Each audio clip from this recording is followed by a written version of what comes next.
L'industrie du thé au Kenya subit d'importantes pertes en raison du conflit au Moyen-Orient qui perturbe les routes maritimes et sature le port de Mombasa. Selon l'Association est-africaine du commerce du thé, entre 6 000 et 8 000 tonnes de thé d'une valeur de 24 millions de dollars y sont actuellement bloquées. Cette situation critique signalée le 27 mars 2026 résulte de l'annulation des escales par plusieurs compagnies maritimes coupant l'accès aux marchés vitaux du Moyen-Orient et du Pakistan.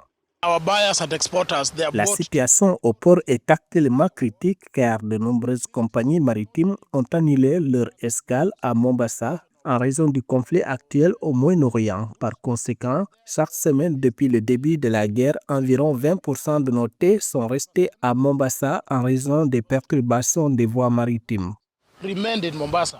L'impact financier est également considérable. Selon George Omuga, les exportateurs subissent un manque à gagner de 8 millions à 9 millions de dollars par semaine, totalisant 24 millions de dollars sur 3 semaines. Il avertit qu'une extension du conflit vers d'autres plaques tournantes commerciales aggraverait la situation. Toute déstabilisation touchant le Pakistan, marché majeur, porterait un coup critique à l'ensemble de la filière.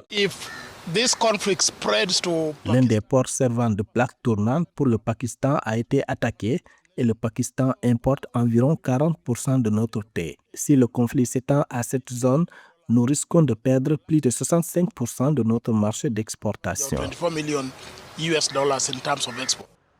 Les exportations du thé devraient reculer de 18% en raison de l'accès réduit au marché et des blocages logistiques, selon un récent rapport de l'Agence kenyane de promotion des exportations et de l'image de marque Keproba. La suspension des routes de fret et des points de congestion maritime ont stoppé les flux d'échanges vitaux. La flambée des prix du pétrole renchérit le transport, aggravant la pression sur la balance commerciale du pays. La crise au Moyen-Orient compromet l'objectif de croissance annuelle de 10% des exportations fixées dans le plan stratégique 2023-2027.